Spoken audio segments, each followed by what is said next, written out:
On your Wednesday episode of Locked On Raptors, which stats are real and which stats aren't through 18 games for your Toronto Raptors? We'll dig into just those questions with the Stats Queen of Raptors Internet. It's Keeks, baby. Let's go.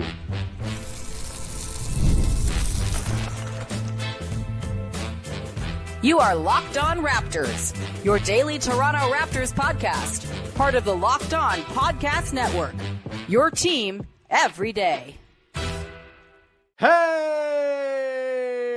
what's going on? And welcome to another episode of Locked On Raptors, part of the Locked On Podcast Network, your team every day. It is Wednesday, November the 27th, and I'm your host, Sean Woodley. Been covering the Toronto Raptors now for 11 seasons on various platforms. You can find all my work over on Blue Sky at woodleyshawn.bsky.social. You can join us on the Locked On Raptors Instagram page, Locked On Raptors, and you can join us in the Locked On Raptors Discord server. Link in the description of the podcast. Great place to come hang out with the sickos who love nothing more than to talk about the Raptors instead of doing their work tasks all day long. So come be part of our sicko community over there on the Discord. You can also subscribe for free to the daily Locked On Raptors newsletter. Link also in the description of the podcast. If you're watching on YouTube, we got a QR code on the screen. You can go and scan to go and sign up. It's that simple. It's free. You get 5 days a week of writing from me, Katie Heindel 4 days a week with a national perspective. You got Michael Shearer once a week from Basketball Poetry, Josh Lloyd Fantasy Tips, links to great coverage around the world of basketball internet. It's a great thing to go subscribe to. It's a wonderful value proposition on account of it costs $0.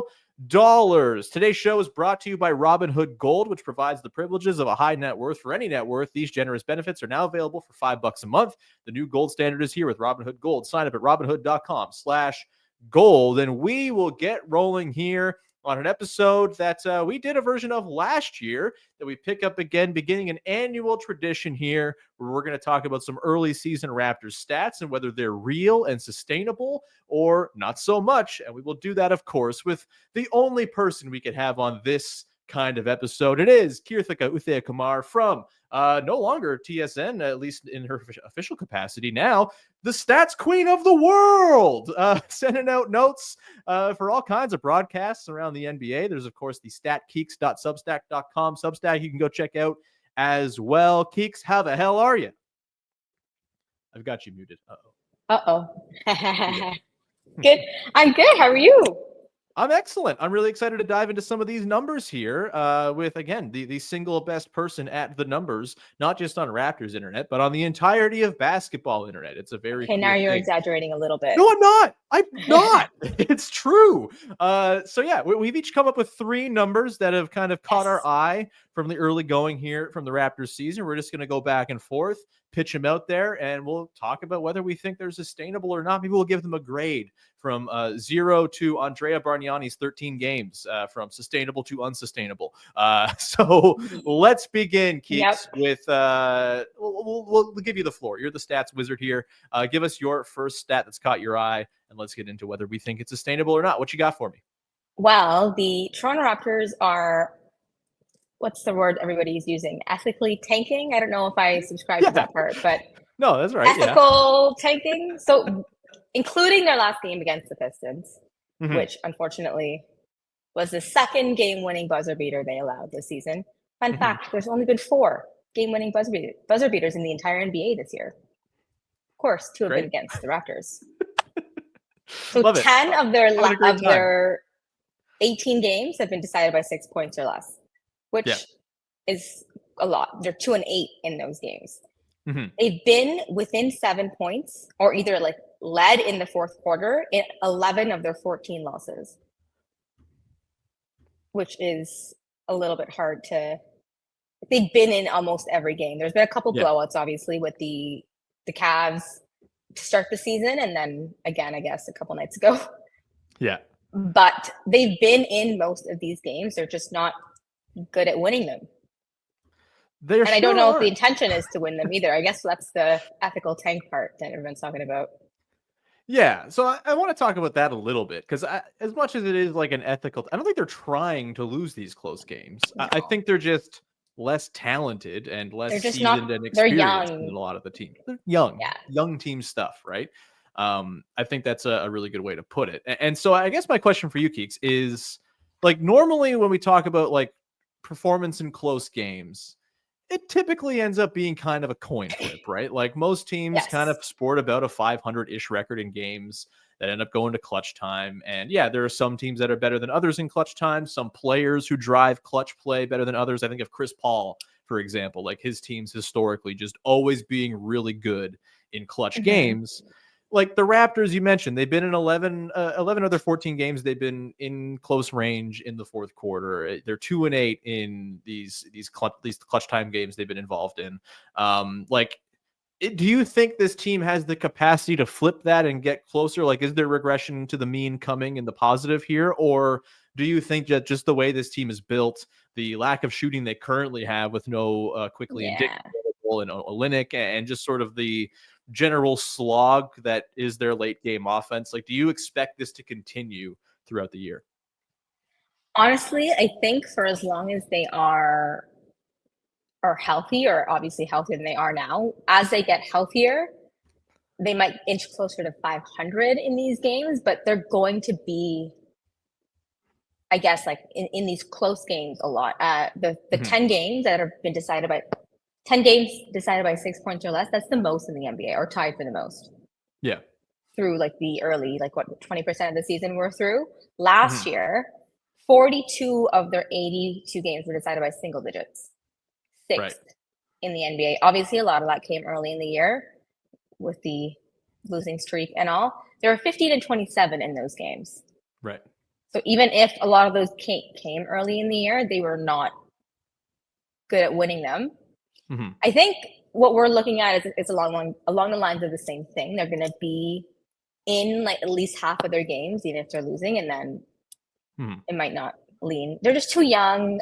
The offense kind of slows down by a lot in the fourth. Like, I think when I was looking earlier, they were outscored by an average margin of like 12 points per 100 possession in the first quarter, 12 in the fourth quarter. Like they're winning the second and third. Yeah.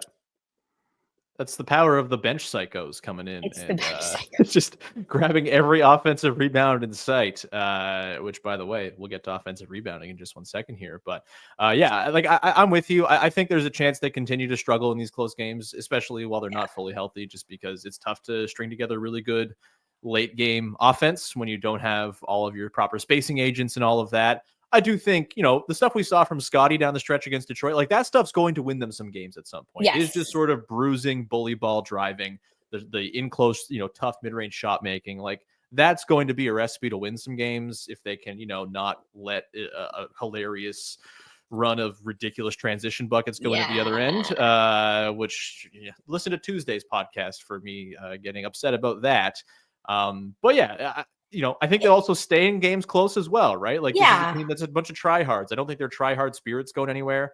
No. Maybe if they lose enough of these close games, they completely lose the juice to try and the will to try, but I don't see that dissipating either. There is something to say, though, about them just like losing their legs in the fourth quarter, I think. Sure, yeah.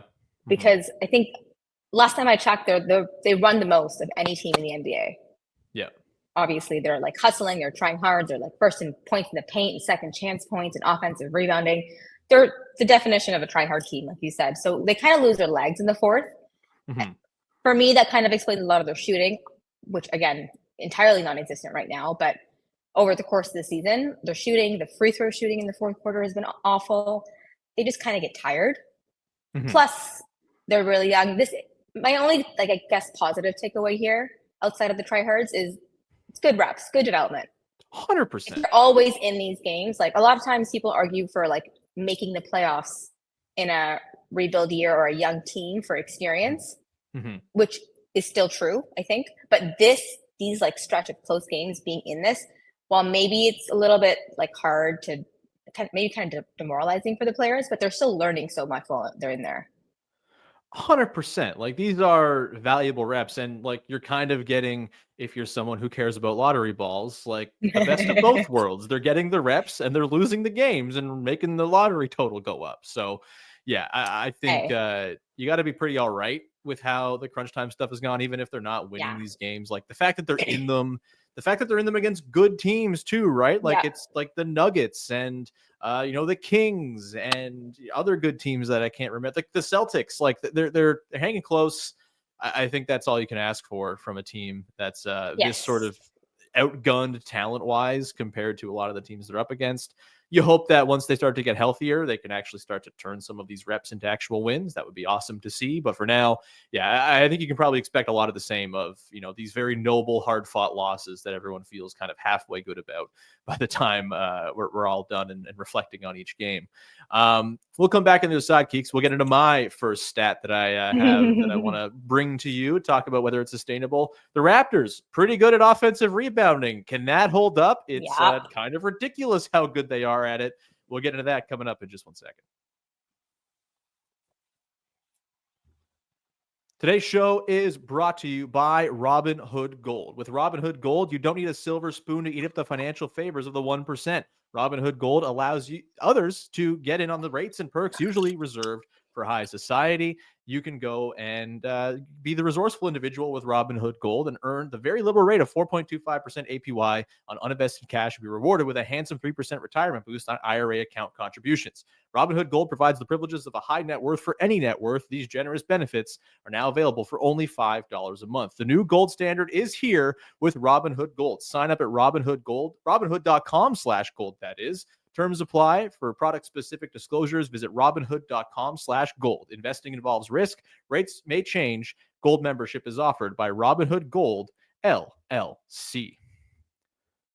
Today's show is also brought to you by our friends over at FanDuel, the #1 sportsbook in North America. You can go check them out right now and tackle the NFL action with FanDuel, the #1 sportsbook in the game, because right now new customers can bet $5 and get $150 in bonus bets if you win. The FanDuel Sportsbook app gives you everything you need to place live bets on the NFL all in one place. So when you get a hunch in the middle of a game, you can check out the latest stats, view live play-by-play, and so much more on the same page where you place your bets. Just visit FanDuel.com to join today. Of course, Thursday is Turkey Day down in the States. Maybe you want to throw some money down. I know the Detroit Lions play every year on Thanksgiving. I know the Detroit Lions are also whipping everyone's butt this year. If you want to go take the over on the Detroit Lions against whomever they're playing on Thanksgiving, you know me, I know nothing about football, but I do know the Lions are fun. You can go do that over at FanDuel, among other things. You can go throw some money down on where Juan Soto is going to sign this offseason, among other sports wagers as well. You'll get started with $150 in bonus bets when you win your first $5 bet. Once again, that's FanDuel.com. Never waste a hunch and make every moment more with FanDuel, an official sportsbook partner of the NFL. Back at it here with Keeks talking stats, baby. Let's go. My next stat on the board, my first stat on the board, is the offensive rebounding. Keeks, the Toronto Raptors, really good at offensive rebounding. They were not so good last year. They are the best team in the league. Yes, 35.3% offensive rebounding rate per clean the glass. It's even higher if you look at NBA.com and you want to get that garbage time stuff in there. If you want to juice the stats, you can totally do that. I will not begrudge you whatsoever. But yeah, the Raptors really good at crashing the offensive glass. It's kind of a necessity right now because the offense has, especially without Grady Dick, it's really difficult to get good looks off time and time again, and there are plenty of bricks there to be collected and turned into brick assists, as I like to call them, when I play pickup and miss a bunch of threes that turn into offensive rebounds for my team. And so, yeah, first in the NBA in offensive rebounding rate. They were 18th last year, and I think that's maybe where we can kind of have this conversation. Like, do you think the Raptors are closer to the #1 offensive rebounding team than they were the number 18 team last year? I think this is, for me, pretty sustainable. They have a lot of guys who are good at this. Jakob Poeltl himself is the single best offensive rebounder in the league right now. Scotty Barnes is back, and he is also a demon on the offensive glass, collects his own misses, I think probably as much as anybody, even though I don't have that stat top of mind. I'm just guessing. I'm sure that doesn't make you feel bad or upset at all, as I'm guessing at what stats might be. Yeah, I think it's, and Darko Rajakovic has talked about offensive rebounding as a thing, a sort of trend in the league that he has, kind of top of mind. And it is just like an easy way to get easy buckets, especially if your half-court offense is not quite crisp and humming at a high rate. Do you think the Raptors have the juice to hold up as the #1 offensive rebounding team throughout the season? They've basically been there from Jump Street so far this year. From the get-go, they were #1 offensive rebounding. I think the per game offensive board numbers in the last couple games has jumped significantly because of the amount of bricks they are putting up, I guess. They're 50% at the rim in the last 2 games, by the way. Not great. Not 50% great. is not a good number at the rim. No. For example, the Knicks are 89% at the rim in the last 2 games. Very normal. Very normal. Turns So out the Knicks are fine, by the way. Yes. Stop freaking out about They're the just Knicks fine. rule. Yeah. The Raptors have been, I think from the get-go, their intention was to crash the glass, especially like knowing their injuries coming in, knowing the roster they have. It kind of throws me back to the 2021-22 Raptors, if you remember them. Mm-hmm. Very good Fondly. at offensive rebounding because they also could not shoot. Mm-hmm. I think this will continue. They'll stay number 1 or even top 5 in offensive rebounding. I don't know. I mean, I'm hoping they're not averaging 20 offensive boards a game because that would just mean they're missing everything. So yeah, you're hoping for lower raw totals, but a similar percentage of misses collected. I think that's a fair place to hope it all settles. It's a good hustle stat too, especially with them. Totally, yeah. They're tryhards. They're full on tryhards. Like Chris Boucher, Bruno Fernando. That's all they got is offensive boards, man. It's like it's all they have to lean on, and we love them for it. So yeah, offensive rebounding is going to stay. You heard it here. Keek says they will be the best offensive rebounding team in the history of basketball this season. So there you go. I haven't looked that far ahead yet, but maybe there's a chance.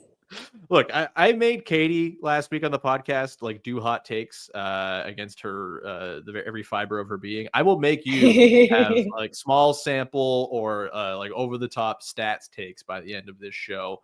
It's gonna happen. On that note, let's get to your second small sample early season stat you want to toss out there. We can discuss the sustainability of what you got for me. A small sample early season for both, so I'm going to mix them together a little bit. But RJ and Scotty, both on their own and then individually, I guess. So Scotty is averaging 22, 8, and 7 in his last 3 since coming back. 20 assists, 4 turnovers. Obviously, we've seen that he's been a little bit passive at times or like slow to get started, slow to get engaged.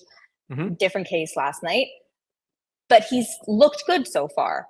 I think and then him and RJ scored 16 of the Raptors' 20 points in the fourth quarter last night, which says a lot about their offense as well, by the way.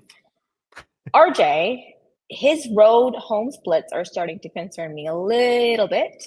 29 points on 62 true shooting at home, 18 points on 44% true shooting on the road, which is an insane drop off. When I first noticed the splits, I kind of thought it was I think his like 7 of his 9 road games, he played without either Scotty or Quick, 4 without both of them. So just the increased attention on the road, especially since the most of the games he played to start were on the road. That road trip, but then on that big road trip. But then on Thursday with Scotty back, 31 points, 10 for 14 shooting at home against the Timberwolves. Last 2 games on the road on this back-to-back. 16.5 points, 40% true shooting, or 41% true shooting. He's a Toronto man's through and through. Keeks. I don't know what you want to. He likes home. He likes playing at home. Hey, the Raptors are 500 at home and 0-10 on the road, so I guess there's that part too. Yeah. This one's weird. Yeah. It's a little weird. I also don't know how much it probably is part of it. Like there's like the dynamics of like who's been healthy for the road games versus the home games. That's certainly got to be baked into it a little bit. He's in option number 1, right? For a lot of those road games. So. Yeah. And it's weird because like there have been moments where he's looked really good as a first option guy and moments where it's looked really rough. I think the moments where it's looked really rough have been the times where there's just less space. Like I think when Grady Dick is out there, it looks a little bit better. Like I think, I don't know. This whole RJ thing, it's been a baffling season. It's been kind of an enigma season to figure out. I think I've settled on he'll be fine once he's the third option again and he can kind of roll off ball and come around those curls and have actual open driving lanes where it's not these sort of probing, slow developing drives where maybe his lack of hops near the rim kind of hurt him. Instead, the times where he's just being launched towards the rim and it's just like a straight line drive. There's not all these bodies that are sort of encumbering those drives. It's not these sort of slow developing pick and roll sets. Like those just feel like the things that are going to bring him back as like a rim score, which is another stat that's been kind of shocking for him early in the season is the rim percentage is just way down from where it was last year with Toronto. And I think that's very much attributable to he's just being asked to do too much, and he's miscast in the number one offensive creator role. That said, I think the passing is very real. Like, I think the pick and roll craft of the vision has been awesome, and I think there's a way to weaponize that as a third option, a second side attack guy, that type of stuff. But yeah, to me, all of this will kind of even out a little bit once he, is just back and playing in the role I think he's best suited for on this team, which is third banana to IQ and Scotty, where there's a little bit of creation. He can run some stuff with benches, certainly, and there's been some success with that, but it's hard to ask him to sort of work because he's not a pull-up shooter. He's not stretching defenses that way. He's just driving into morasses of bodies, and there's guys all over trying to block his shot or contest his shot. And sometimes he's going to throw layups off the top of the backboard as a result. It's just the way it is. I think if once the spacing gets better and IQ is back and Grady is back, this will look a little bit different. But right now, like, my primary concern is that Scotty and RJ are kind of taking up similar space, like similar roles, similar spaces on the court, which makes it really hard for them to be efficient together. I know they have said that they play very well together, and they might once everyone is healthy, but not with the spacing as it looks like right now. It's kind of hard to, it kind of throws me back to shades of Pascal and Scotty when we were honestly kind of similar discussions, right? Yeah. And those two guys worked when they were shooting around them, right? Like, when they exactly. Even totally Scotty, I think there's probably some sort of like direction to him to shoot more threes, to shoot more in general, to kind of force that spacing. I had a note in my notes last against Detroit. Scotty has a 3-point quota to hit because he was 0 for 3, and then he hit his next 3 threes, and I was like, okay, well, none of this means anything anyways. I think something notable that I did see though in the last 3 games, so Raptors are minus 36 in 73 minutes with RJ and Scotty both on the floor. Yeah. They're plus 26 in 53 minutes with one or the other and not both. Interesting. Which is, again, for me, is more about spacing. When I was doing the math earlier, it was they're shooting like 26% from 3 with both of them on. 35% from 3 with just Scotty on as a team. Yeah. That makes sense. It's just a very cramped environment. Yeah, for sure. And when those guys are playing together, it's often the chaos boys off the bench who are kind of gumming stuff up. And, there's certainly an element of like open court chaos that they can create, but half court stuff, it's just. Well, a lot of their minutes in the last 3 have been with, I guess, Davion came off the bench the first game, but with Yak, Scotty, and RJ, right? Like most of the minutes came together in that starting unit. For sure, which, again, we're back to the lack of spacing in a starting unit. Davion and there was almost no movement yesterday. No, it's brutal. No, Davion having to run the show, which not my favorite, is you have come to learn. Incredible defender. Row. Yeah, very good defender. We love it. Great defender, but boy, oh boy, the offense with him is a problem. And Ochai, just kind of the threes drying up, is also a bit of a thing. We're not going to talk about Ochai today, but that'd be an interesting one to sort of examine as well. Really fun. Yeah, I think so too. We'll come back on the side. We got a couple more to rattle through. I've got at least one to get through. Maybe I'll get to 2, but of course, Keeks has another stat for us on the other side. But I want to get into the transition offense, which was once a strength for this team and now sucks. We'll get into that coming up in just 1 second. Today's show is sponsored by Built Rewards. And look, if you're a renter, you should be looking into Built Rewards. I got to say, this is something that when I was a renter, I would have loved to have had, where you can earn points for the rent that you're going to pay anyway. You already earn points on things like groceries and gas and other stuff you buy in your day-to-day life. Why not turn your rent payments into points that you can put towards things like vacation and other wonderful things as well? There is no cost to join Built, and as a member, you'll earn valuable points on rent and your everyday spending. Built points can be transferred to your favorite hotels and airlines, even the ones you haven't heard of. There are over 500 airlines and 700,000 hotels and properties around the world on which you can redeem your Built points toward.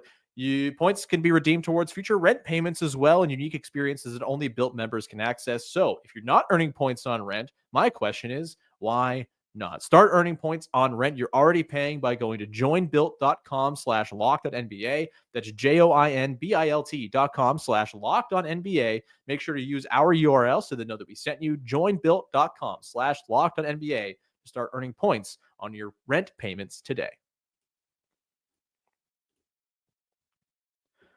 Wrapping things up here, talking stats with Keeks as we get into a couple more early season numbers that have caught our eye that may or may not be sustainable. We will be the judges of that. My next one here for you, Keeks.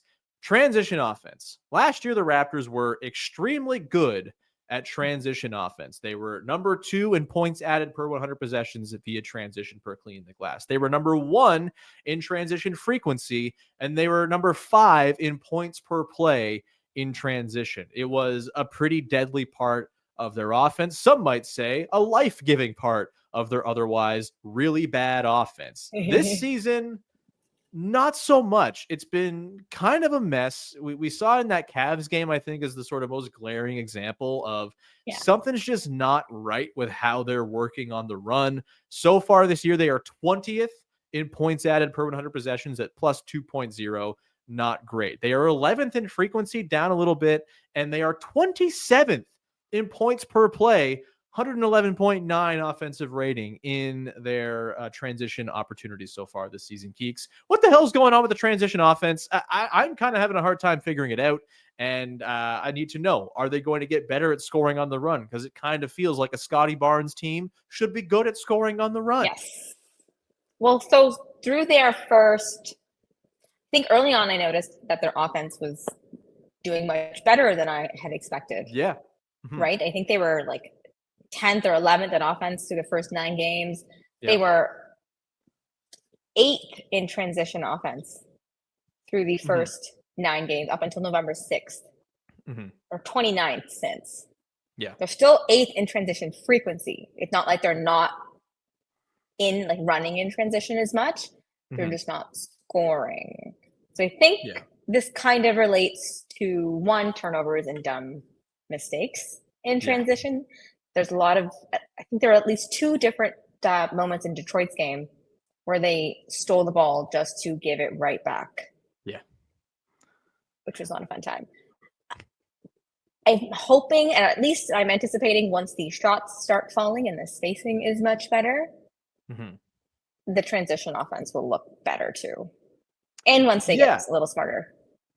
Yeah, like there's a lot of like, look, bless Davion Mitchell's heart. There's a lot of, you know, when he just goes straight line drive in transition, sometimes that works out well. When he starts having to do basic rudimentary passes in transition, things fall off the rails. It's kind of the Davion Mitchell experience. I think we've seen just some sort of awkward chemistry with, you know, okay, you know, we got 3-on-2, who's passing to who, what's the sort of play here? No one's really expecting or knowing what to expect. I think we've seen like Jonathan Mobo the few times he's pushed in transition, like his finishing is just not quite there. So you're getting some bad finishing in these situations as well, on top of the turnovers, even when they do get a shot off. And I feel like they haven't quite figured out how to weaponize like Grady Dick when he has been healthy as like a transition shooting weapon on the trail either. Like there haven't been that many instances of, you know, Scotty or RJ kind of driving and sucking in the defense and all of a sudden kicking to Grady and he's out there for a wide open 3. We saw it last night with Jamal Shed in that third quarter when things were really cooking. They had a good transition 3 opportunity for him on the trail on the wing. But there hasn't been a whole lot of that. They don't have like bigs who are going to be trailers in transition either. You would hope that maybe Kelly Olynyk, once he gets back, if he ever gets back, can be that type of guy who, you know, coming in the trail, he can be the beneficiary of sucking in the defense. You know, there's all these things. Do you think it's sustainable that they will stay as the 27th most effective offense on a per play basis, or do you think that's going to come up? I think that's going to come out for sure. I think once everyone's healthy, once they kind of look at themselves in the mirror a little bit and the shots start falling, the number will come right back up. They're still running the same amount. So that part gives me a little hope. It's not like they've stopped that movement, except obviously yesterday. But I think it'll come back up. I'm just looking at NBAstats.com. They're shooting 46.3% in transition. If That I look seems at league hard to average, do. it's 52% is currently the Yeah. league average. Yeah. 46% it's the second worst in the NBA, by the way. Only the Blazers are worse. That's wild. You would think that too. Once like Scotty's only played what 6 games, like 7 games. Like once Yeah. he gets back into the groove here, you would think that that's going to help things too, because he's just like a really dynamic transition player, right? So yeah, maybe they don't get back to the heights they reached last year just because the start has been so bad, but I certainly think moving back towards normal, slightly above average is on the table here, which would be great considering the half court offense when they're healthy looks pretty crisp and clean as well. Let's go to your last stat you got for me, Keeks. What you got? Throw it out there. Okay. The bench. Yes. The Raptors bench scored 41 points on, I guess, Monday against Detroit, which is kind of crazy because they've been pretty bad as of late. We kind of started with like a little bit of a bench mob vibe, I think. They averaged 39 points over the first 5 games. I think they were like leading the NBA in bench points. We were looking at stats like Raptors have 4 of the Raptors rookies are like top 10 in points by rookies. Like there was looking at so many different things, and that kind of fell off. But since I'm thinking it's the Raps, I think the general consensus has been a lot of them need some more 905 time, especially Jamal Shead. Yep. Played his first 905 game on last Friday. So in his last 2 games since, 7 points, 3 assists, 1 turnover, which again, not eye-popping numbers, but for someone playing off the bench as a second-round pick, very steady. He's 4 for 8 from 3. We started the season with back-to-back 10-point games. He had 5 assists in 5 of his first 6 games. And then he averaged 3 points, 1.7 assists, 1 turnover in 9 games before Sunday's game against the Cavs. Yeah. Not a great he's 1 for 14 from 3, by the way, before Sunday. He's good now. 4 of 8. He's basically, it's normalized. He's good at 3-point shooting. And you're gonna say this, right? Like he's good at 3-point shooting now. Come on, Geeks. The best 3-point shooter on the Raptors. Let's go. There we go. Keeks says Jamal Shead actually Steph Curry. Clip it, save it. Yeah, it's canon now. Yeah, the bench has been. I mean, they're fun. I don't know if they're good. Fun. Fun. Can I ask you about Chris Boucher a little bit? Because this is the guy who on the bench baffles me the most. He is a whack-a-mole ass player if there ever was one. And so far this year, I mean, he's not shooting well from 3. Every time I look at the number, I'm like, he's got to be shooting like 38%, right? No, he's at like 31%. But the true shooting is looking all right. The true shooting so far is 60.5. Like, he's been a high 50s, low 60s guy. Is Chris Boucher just this very good 11-point a game bench player all of a sudden? Like, he might be the single player in Raptors history that I've least figured out, and he's been on the team for 7 freaking years. He's the longest tenured player on the team, which is it's nuts. A little nuts. Nuts. I think I was looking at the stat the other day. So he has, including, I guess not. He made one yesterday. So 18 games. Yeah. He's had 7 games with multiple threes. 1 game with 1 3 last night. 9 games. I think there's 1 more. Sorry, 2 games with 1 3. 9 games with 0 threes. He's only made a 3 in back-to-back games once this season. Like if you look at his game log, it's kind of hilarious to look through, to be honest. Like on Thursday against the Timberwolves, 3 for 8. 0 for 3 on Sunday, 1 for 4. If I went back even further, 2 for 3 against the Celtics, 0 for 2 against the Pacers. It's just very very kind of confusing. Here's the description of Chris Boucher to fit the theme of today's podcast to send us out. Is he the most sustainably unsustainable player in all of basketball? Like, you just know the things he does will not hold up, but when they happen, it's incredible, and you just love it, and you get nuts about it, and you do arbitrary endpoints and all this stuff. Yeah, maybe that's it. He's just the most sustainably unsustainable player who's ever lived. The most consistently inconsistent player in Raptors franchise history. Yep. and we love him for it, unless he's having a bad game, and then we don't. But that will be where we leave it for today, Keeks. Thank you so much for doing a mass amount of the notes you sent me. Just dwarfed the notes I had ready for this show, as I expected, because you're absolutely the best at what you do. Tell some folks about what you're doing these days and where they can support your work. I am actually a freelancer nowadays. I'm currently working on a couple things, but the main project going is doing notes for broadcasters. So I'm working with with MLSD, with the Raptors broadcast, as well as the Heat play-by-play and color guys, Jax and Scotty. I guess the radio play-by-play. Doing their prep for them, basically. Awesome. Do lots of typing. I've seen these sheets up close and in person. They are bloody impressive. And with that, though, we will leave it off here. Thank you so much for tuning in. Keeks, thanks for being here. Thank you for having me. Of course, anytime. We'll be back again on Thursday to talk about Raptors Heat. Friday, we got Toxic Positivity Friday on deck to close out your week. Go listen to Tuesday's show, breaking down Raptors Pistons if you haven't yet. And thanks so much for rocking with the show. Follow, subscribe, rate, review, join the Discord, link in the description of the podcast. You can also support the newsletter by subscribing for the low, low price of On the House, either at the QR code on the screen if you're watching on YouTube, or by going to the link in the description of the podcast and subscribing, or going to my socials. I'm hucking it a lot on socials, so very shamelessly, so you can go find it there as well. Thanks for hanging out. We'll talk to you again on Thursday. Have a good one. Bye-bye. Damn it.